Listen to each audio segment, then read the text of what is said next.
tafsir Al-Quran, ada macam tafsir dari Sadir. Yang berpendapat bahwa syarah tafsir adalah kecenderungan penafsiran-penafsiran Al-Quran pada keilmuan-keilmuan tertentu. Syarah tafsir juga dapat diartikan sebagai penafsiran Al-Quran dalam bidang keilmuan-keilmuan tertentu. Misalnya tafsir Sufi membahas penafsiran yang bercorak tasawuf. Lalu tafsir fikih, penafsiran yang fokus terhadap ayat-ayat fikih. Tafsir ilmi, tafsir yang membahas ayat kauniyah dan bersifat ilmiah, dan tafsir sebagainya. Lalu tafsir corak tasawuf.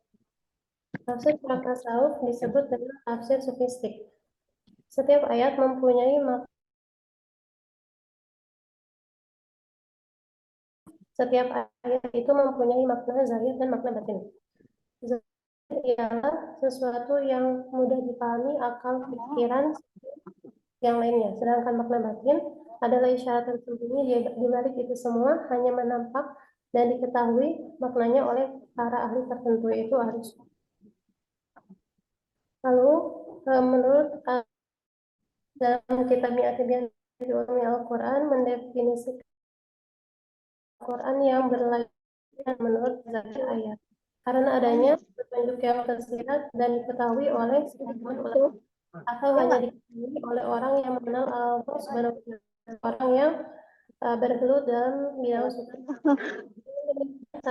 adalah menafsirkan Al-Quran yang tidak menurut zahir yang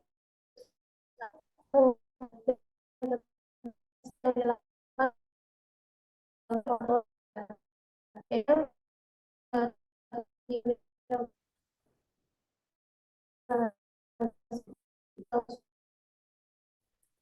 Tafsir ini bermula dari beberapa premis atau pemikiran bahwa Al-Quran berisi banyak level makna, bahwa manusia memiliki potensi untuk menyingkap makna-makna tersebut, dan bahwa tugas interpretasi, yaitu tugas para penafsir, tidak pernah berakhir. Level-level makna, baik makna zahir ataupun batin, mungkin diungkap oleh manusia karena manusia memiliki potensi untuk menyingkapnya. Lalu tafsir Al-Quran dari sudut pandang Sufi merupakan khazanah kekayaan intelektual Islam yang paling unik dibanding dengan tinjauan lainnya. Tafsir Sufi mengkaji ayat-ayat Al-Quran dari segi mistik yang bersifat batiniah dan terkadang sulit dipahami oleh tasawuf ataupun logika, sehingga hanya bisa dipahami saja. Dalam ilmu tafsir Al-Quran klasik, tafsir yang bernuansa Sufi ini sering didefinisikan sebagai suatu tafsir yang berusaha menjelaskan makna ayat-ayat Al-Quran dari sudut tertentu, yang berdasarkan dari isyarat-isyarat tersirat yang tampak oleh seorang sufi dalam suluk atau perjalanan spiritualnya. Selanjutnya, penafsiran sufistik dalam Al-Quran. Tafsir sufistik baru dapat diterima jika memenuhi syarat-syarat berikut ini. Yang pertama adalah tidak menafikan makna lahir atau pengetahuan tekstual Al-Quran. Yang kedua, penafsiran yang diperkuat oleh dalil syarat yang lain, tidak hanya oleh dalil para ilmu sufi. Yang ketiga, penafsiran tidak bertentangan dengan dalil syarat. Keempat, penafsiran tidak mengakui hanya dari penafsiran batin. Jadi penafsir itu harus mengetahui arti tekstual dari ayat itu terlebih dahulu. Yang kelima, takwilnya tidak jauh dengan semestinya. Lalu contoh-contoh penafsiran dengan cara tasawuf akan dijelaskan oleh rekan saya, yaitu peneliti padanya kami persilakan. Baik, terima kasih kepada Kak Fitrin. Saya akan melanjutkan materi selanjutnya. Nah, ini adalah penafsiran-penafsiran sufistik dalam Al-Quran. Kita belum masuk ke Al-Quran ayat 1. Ada surat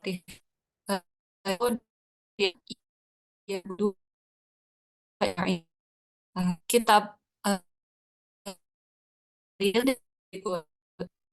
ketika menjalankan suatu transaksi dengan ibadah orang tersebut belum bisa dinamakan ibadah kan pertolongan hanya untuk mendapatkan pahala diberi siksa oleh Allah. Sebab sejatinya yang disembah itu adalah pahala, bukan sebab sejatinya yang disembah itu adalah Allah Subhanahu wa taala.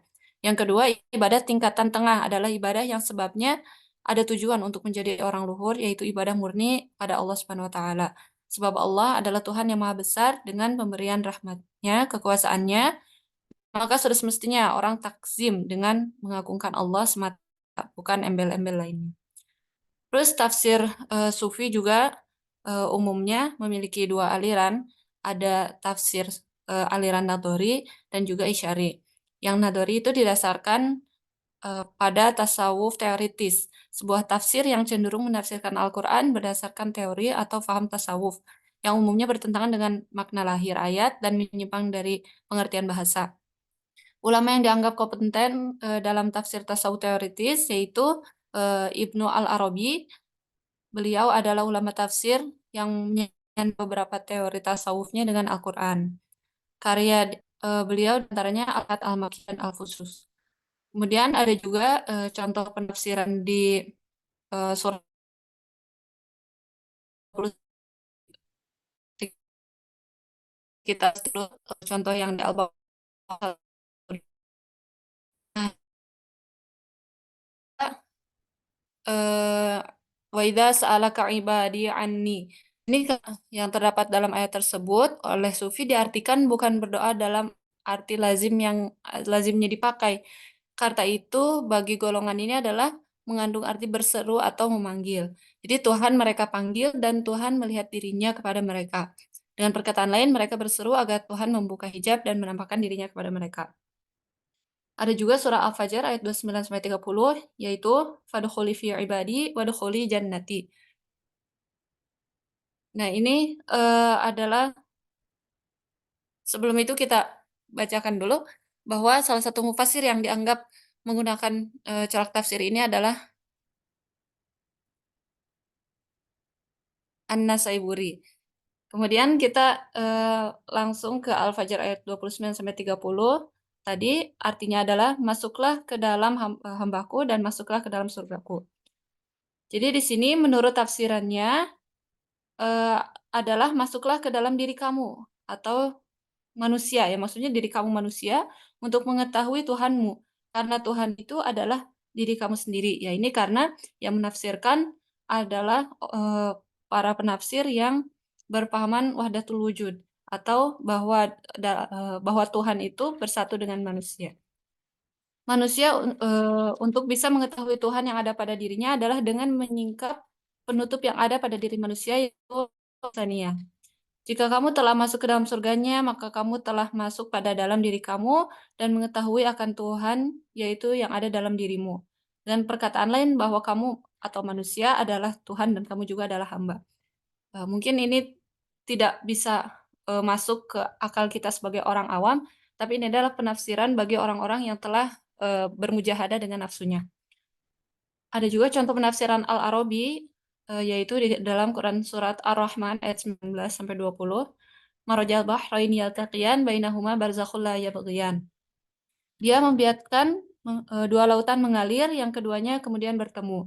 Antara keduanya ada batas yang tidak dilampaui masing-masing. Nah, mungkin kita banyak penafsir yang menafsirkan secara zohir ya, bahwa memang di dunia ini ada dua lautan mengalir yang berbeda, tapi kemudian keduanya saling bertemu. Akan tetapi dalam corak tafsir ini, dalam tafsir Sufi, ditafsirkan bahwa dua lautan mengalir itu yaitu lautan materi utamanya yaitu adalah jasmani yang rasanya asin dan lautan ruh murni yang rasanya tawar. Kemudian bertemu dalam eksistensi manusia. Di antara keduanya ada batas yaitu nafsu hewani yang bukan dalam kejernihan dan kelembutan ruh murni dan bukan pula dalam banyak dan kasatnya jasad-jasad materi pertama, yakni yang satu tidak melewati batas yang lain sehingga menguasainya dengan spesifikasinya. Jadi ayat ini bukan ditafsirkan sebagai sungai yang berbeda, sungai yang zahir, akan tetapi lautan nafsu manusia, lautan yang ada sisi hewani, ada juga sisi rohani, kemudian berkumpul di dalam diri manusia. Kemudian Az-Zahabi juga menjelaskan karakter ciri penafsiran sebagai berikut. Dalam tafsiran ayat-ayat Al-Quran bersama ini di dalam tafsir yang goib dibawa ke sesuatu yang perkataan lain yang mengkiaskan,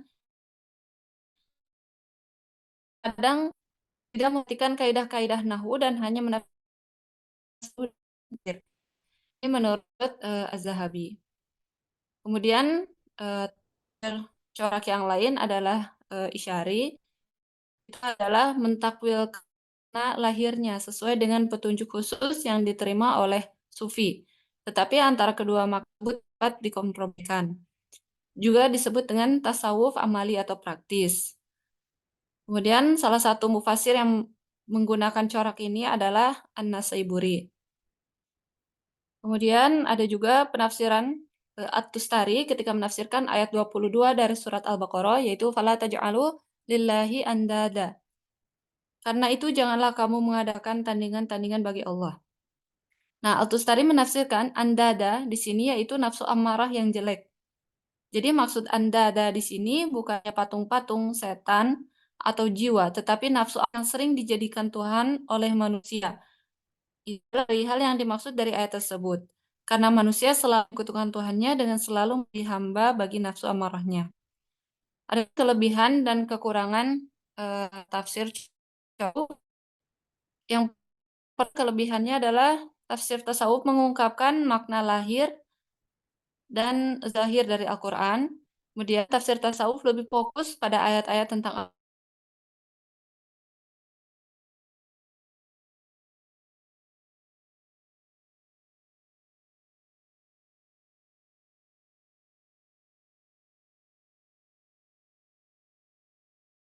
yang membingungkan.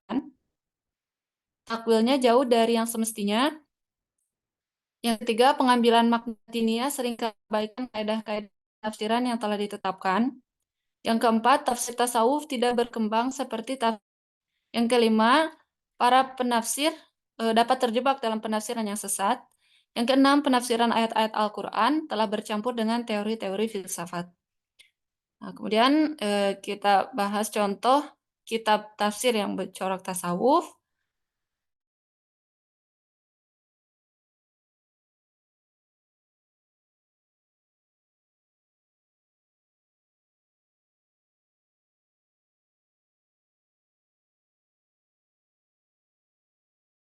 Dan Futuhat Al-Makkiyah oleh Ibnu Arabi.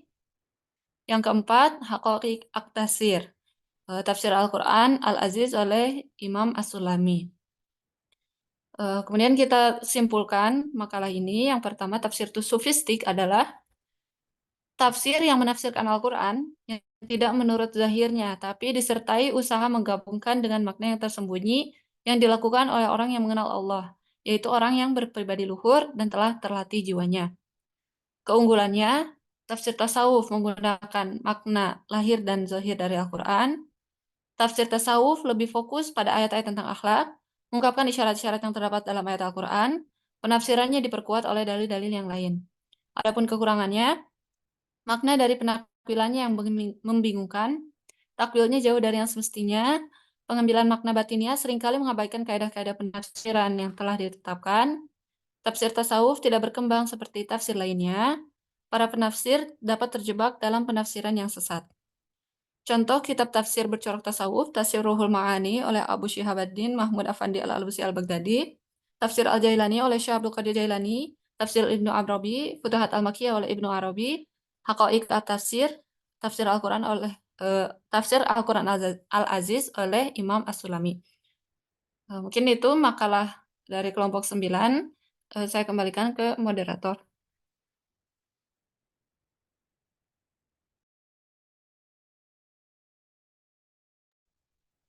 Baik teman-teman, sekian presentasi dari kelompok kami. Jika ada penambahan, koreksi, ataupun pertanyaan, boleh disampaikan.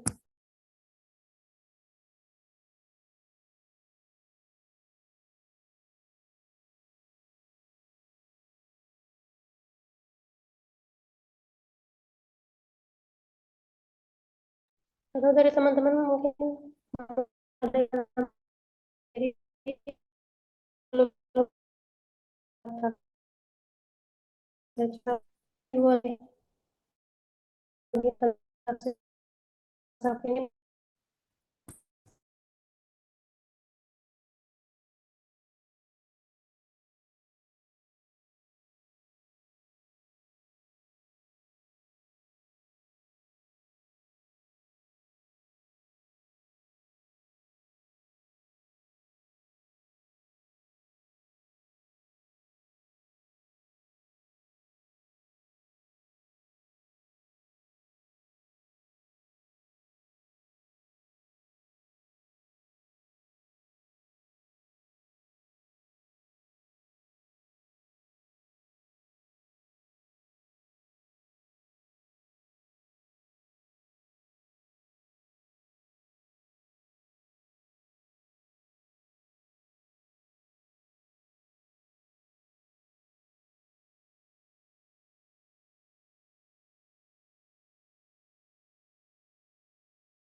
Baik teman-teman, apa ada yang mau menambahkan atau mengkoreksi?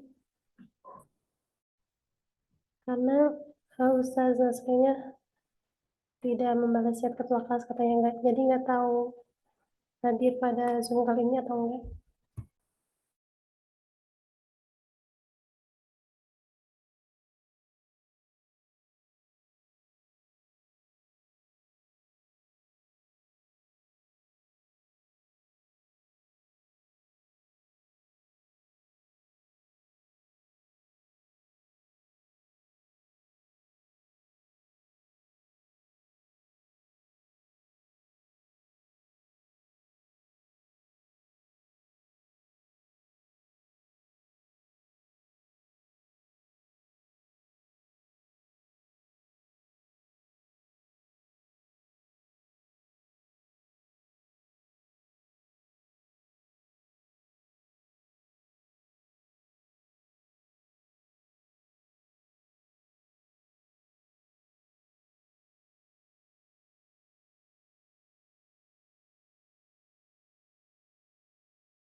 Baik, ada pertanyaan dari Kak Maulana Malik Ibrahim.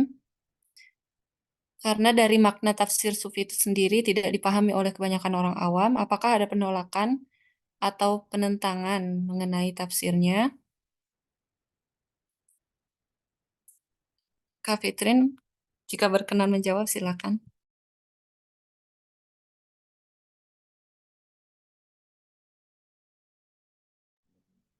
Mungkin pendapat saya pasti banyak pertentangan tentang apa tafsir corak tasawuf ini karena kan aliran tasawuf sendiri banyak yang menentang ya, apalagi tentang penafsiran ayatnya gitu.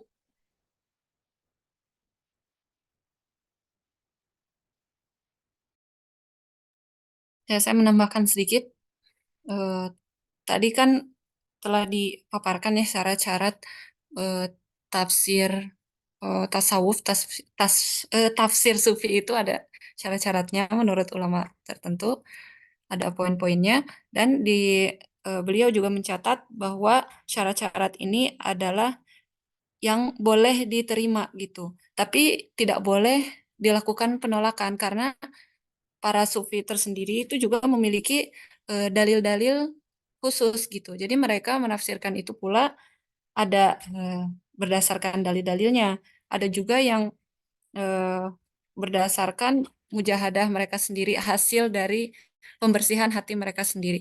Tapi dalam catatan yang telah kita baca bahwa kita tidak layak untuk eh, menolak atau menentang ya mengenai tafsir tersebut.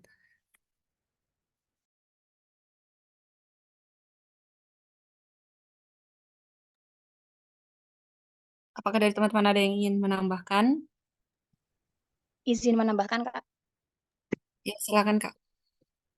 Ya, menanggapi dari pertanyaannya Kak Maulana tadi, sebenarnya begini ya, kalau dalam pemaknaan Al-Quran itu, Al-Quran sendiri itu memiliki beberapa tingkatan. Setidaknya ada 4 tingkatan. Yang paling rendah sendiri itu, ini yang seperti pernah disampaikan oleh Profesor Nasaruddin Umar, eh, beliau mengatakan, mengutip dari pendapatnya Syekh Hussein Nasr, kalau nggak salah, seorang guru besar ilmu tafsir dari Timur Tengah. Makna yang paling dasar dari pemaknaan Al-Quran itu makna ibarah, ya, makna ibarah, atau kalau biasa disebut dengan makna umum, makna itu. Nah, untuk orang awam sendiri memahami Al-Quran itu biasanya menggunakan makna ibarah atau makna general, gitu. Eh, Seperti halnya terjemahan Al-Quran dari bahasa asing, dari bahasa Arab ke bahasa asing gitu, diterjemahkan ke Indonesia, ke bahasa Inggris dan lain sebagainya, itu yang paling rendah yang bisa dipahami oleh orang awam seperti kita, yaitu menggunakan makna ibarah. Kemudian apakah dari orang-orang awam seperti kita ini ada yang menentang tafsir Isyari atau tafsir Sufi ini? Nah, untuk tafsir Isyari ini sendiri atau tafsir sufistik ini sendiri juga memiliki beberapa syarat ya bagi seorang penafsirnya gitu. Dan apa namanya, untuk objek dari si tafsir Isyari ini sendiri adalah untuk kalangan yang cerdik, pandai, seperti ulama-ulama tafsir. Jadi nggak sembarangan orang yang bisa menafsirkan menggunakan ini tafsir Isyari, atau juga tidak sembarangan orang yang bisa memahami tafsir jenis ini gitu ya. Dan setidaknya orang-orang yang mau memahami tafsir seperti ini atau ingin menafsirkan Al-Quran dengan tafsir Isyari itu harus menguasai ilmu alat. Ilmu alat itu seperti ilmu-ilmu bahasa Arab, seperti mantik, balaghah, dan sebagainya. Kemudian kaidah-kaidah tafsir, kaidah-kaidah ulumul Quran, ya, seperti itu. Di antaranya ada asbabun nuzul, ya, kayaknya itu ya teman-teman tahu sendiri. Untuk kami memahami historical background atau asbabun nuzul itu, kita bisa, atau ulama tafsir tersebut bisa mengambil hadis Nabi ya untuk mengetahui asbabun nuzul suatu ayat atau sejarah klasik, dan bisa juga dengan riwayat Israiliyat dan seterusnya seperti itu. Jadi kalau untuk orang awam sendiri sebenarnya targetnya adalah pemaknaan Al-Quran secara ibarah, makna general. Akan tetapi kalau memang dia dianugerahi oleh Tuhan kemampuan untuk memahami penafsiran Al-Quran, yaitu kalau kata Prof. Quraish Shihab itu berarti dia dianugerahi mufahimul Quran. Dia seorang pemahaman Al-Quran gitu.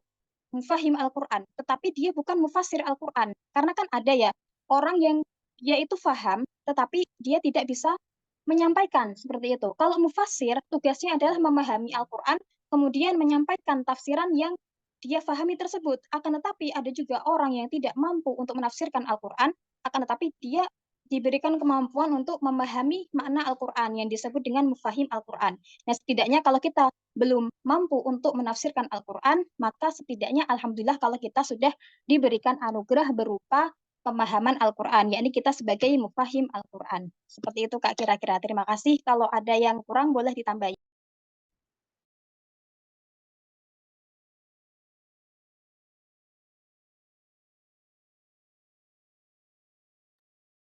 Baik, terima kasih Kak Safira atas tambahannya. Eh, Juga ada pertanyaan selanjutnya. Bagaimana tafsir sufistik berkembang dalam konteks dunia modern? Apakah ada upaya untuk menyesuaikan tafsir sufi dengan tantangan zaman sekarang? Silakan Kak Fitrin, apakah mau menanggapi?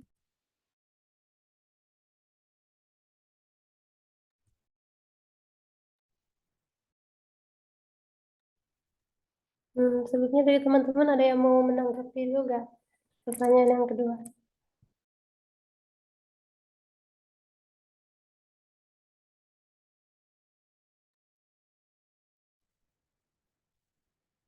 Kalau dari saya pribadi, ini pendapat pribadi ya, karena tadi di salah satu kelemahan dari tafsir corak tasawuf ini adalah tidak berkembang sama.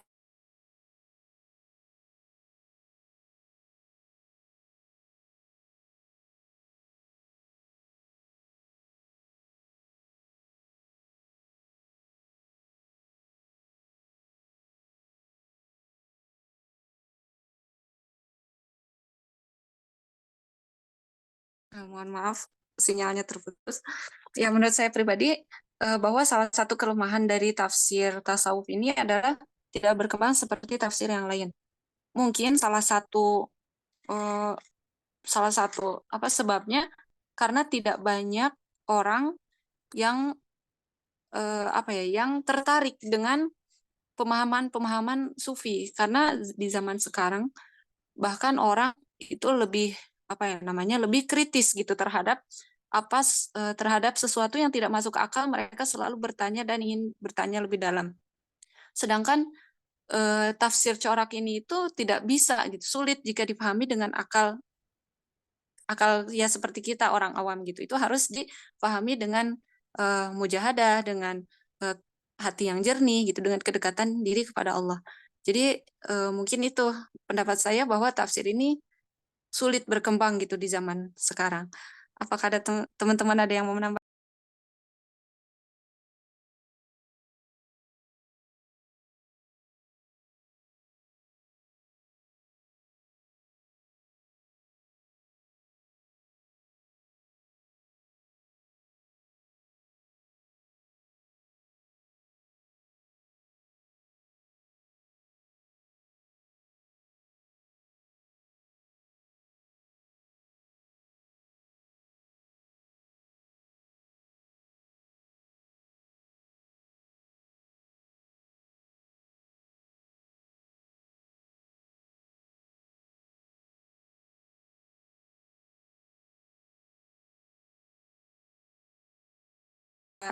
Batasi 3 pertanyaan saja.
Mungkin seperti yang tadi tercantum dalam makalah juga Kak, ada tasawuf adalah perilaku ritual yang dilakukan untuk menjernihkan jiwa dan menjauhkan diri dari kemegahan duniawi melalui zuhud. Oleh karena itu, mungkin tantangan para sufi adalah di sini disebutkan berkembangnya ilmu tasawuf itu, corak tasawuf pada abad ke-2 sampai 3 Hijriah. Ketika datang tradisi filsafat dan mistisisme, corak tasawuf ini mulai redup. Jadi memang dengan perkembangan zaman, corak tasawuf ini mulai redup. Untuk apa namanya tuh? Untuk menyesuaikan tafsir sufi dengan tantangan zaman sekarang adalah mungkin dengan keimanan, kalau enggak dengan penjelasan yang telah dijelaskan oleh ahli-ahli sufi seperti itu. Dengan membaca penjelasan dan juga menerima dengan keyakinan iman, karena kan memang tafsir sufi berdasar dari batin dan irfan. Jadi menerima dengan akal ataupun menyesuaikan dengan dunia modern ini sangat sulit. Oleh karena itu, mungkin solusinya untuk kita sebagai orang yang jauh dari pemahaman ilmu tasawuf hanya bisa menerimanya dengan wahyu, bukan dengan akal.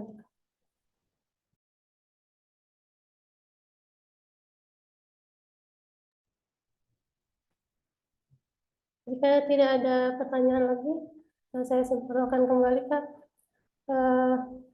Kesimpulan dari makalah ini adalah tafsir sufistik adalah menafsirkan ayat Al-Quran yang tidak menurut zahirnya, tapi disertai usaha menggabungkan dengan makna yang tersembunyi yang dilakukan oleh orang-orang yang mengenal Allah Subhanahu wa Ta'ala, yaitu orang yang berpribadi luhur dan telah terlatih jiwanya.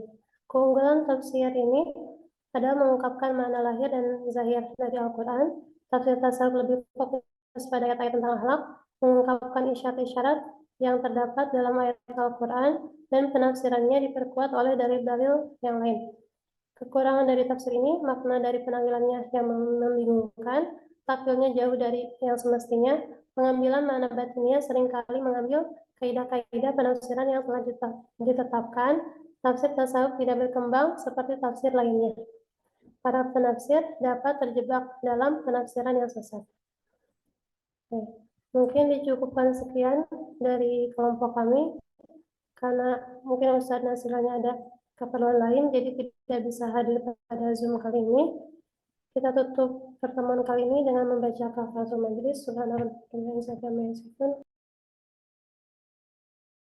Mohon maaf jika ada kesalahan dari kelompok 9. Kami akhiri. Assalamualaikum warahmatullahi wabarakatuh. Waalaikumsalam warahmatullahi wabarakatuh. Terima kasih banyak Pak Makalah. Terima kasih banyak.